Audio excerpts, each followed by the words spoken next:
Bismillahirrahmanirrahim. Nganggit ingsun ing iki matan jurumia halenunakeun kawasa atawa ngalap berkah. Bismillah kalawan nyebat jenengan Allah Ar-Rahmani, sifat Allah anu maparina nikmat ageng di dunia rohimi, sifat Allah anu maparina nikmat alit di akhirat. Urang lajengkeun kana babul i'rob.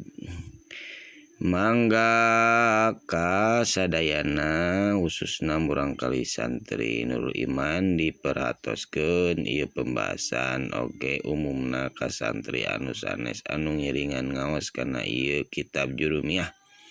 Nyaeta kitab kangge maca kitab Gunul supaya tiasa ngajabar jeeran. Mangga anu bade teras ningali kana ieu video anu hoyong terus mengikuti ieu pelajaran supados di subscribe heula ieu channelna sareng diklik notifikasi loncengna supaya dina aya video nu baru aya ngawartosan kling tah kitunya. Bismillahirrahmanirrahim. Urang mulai. Babul i'rob. Babul i'robi ari ieu bab mertelakeun i'rob. Al i'robu huwa tagyiru awakhiril kalimi lihtilafil awamili ad-dakhilati 'alaiha lafdon aw takdiron. Al-i'robu ari ngaran i'rob wa eta ari ngaran i'rob teh tagyiru awahiril kalimi nyaeta barobahna pirang-pirang akhir pirang-pirang kalimah lihtilafil awamili karena beda-bedana amil adakhilati anu asup karena eta kalimah. Tah lapdon arek eta mah barobah lapadna nya dina lapadna atawa barobah dina takdirna dina kira-kirana. Alhasil kasimpulan tina ieu pembahasan nyaeta mertelakeun masalah i'rob. Ari i'rob teh nyaeta barobah tungtungna kalimah. Tah kunaon eta barobah tungtung kalimah nyaeta kusabab bedana amil gitu, tergantung amil nu marentah eta mah anu asup kana eta kalimah nya arek barobah lapadna atawa kira-kirana gitu nya.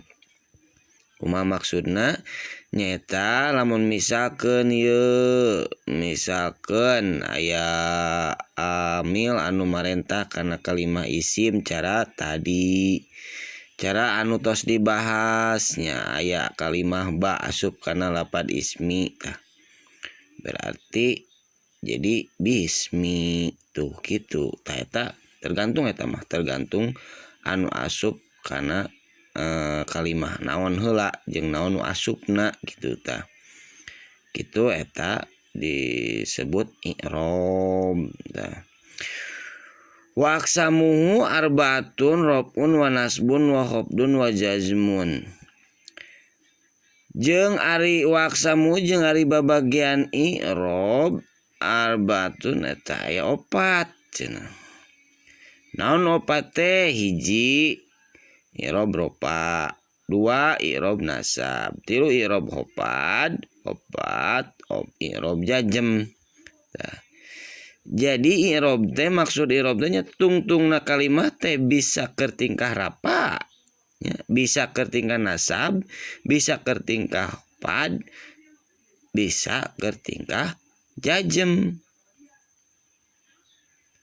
Kumaha nganyaokeunna? Tah di dieu. Jadi 4 nya. Palil asma'i min dalika ya.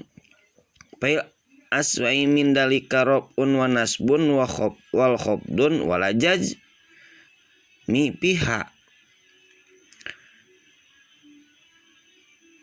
Tah Balil asma mangka ari keur tingkah keur kalimah isim mindalika tinu opat anu tadi teh tinu ropa nasab khofad jeung jazm nyaeta keur dina kalimah isim mah barobahna tungtungna kalimah teh nyaeta robun hiji tingkahna teh rapa dina kalimah isim wa nasbun jeung nasab tingkah nasab wal khofdu jeung tingkah khofad keur tingkah khofad wala jazmun jeung tara jazm dina eta kalimah isim mah kitu jeung salilana eta mah tara jazm pokona mah di mana-mana kalimah isim pasti we nya lamun teu rapa pasti nasab lamun teu nasab pasti khofad lamun ngan teu pernah eta kasih isim mah jazm atawa sukun teh kitu tungtungna walil af'ali min dalika raf'in wa nasbin wa jazmin wala khafdu fiha ya walil af'ali min dalika raf'u wa nasbu wal jazmu wala khafdu fiha. Jadi ari keur tingkah fiil mah ya sarua ditilu ya keur tingkah fiil mah di mana urang mangi kalimat fiil ye dina kalimat fiil tatina jadi burem tina i'rab anu opat teh dicirian i'rabna teh tungtung kalimahna eta fiil teh bisa keur tingkah rapa bisa keur tingkah nasab bisa keur tingkah jazm tapi salilana eta keur kalimah fiil mah salilana tara pernah jr dina eta kalimah fiil. Tah, jadi bedana nya dina kalimah isim mah kadang rapa, kadang nasab, kadang khofad, tapi tara jazm. Sedangkan dina fiil mah keur tingkahna teh keur tingkah rapa, nasab, jazm, tapi tara jr dina fiil gitu.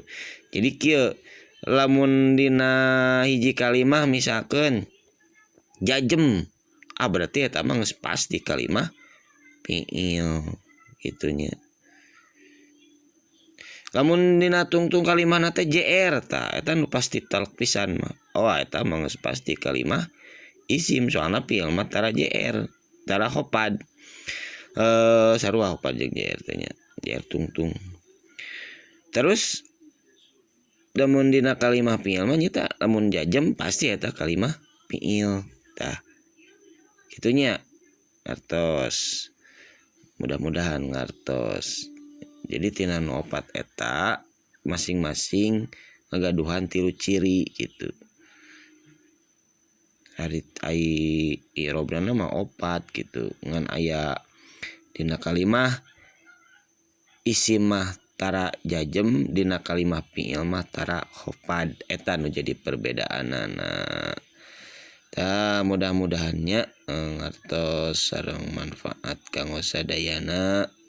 Ieu kitab Jurumiyah jangan nyahokeun kumaha carana maca hiji kalimah dina tungtungna gitu.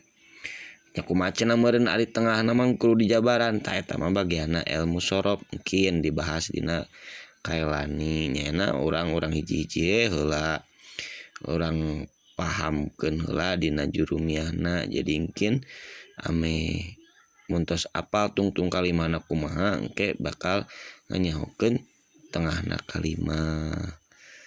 Tah sakitu wae babul ma'rifati alamatil i'rabi wallahu alam bisawab.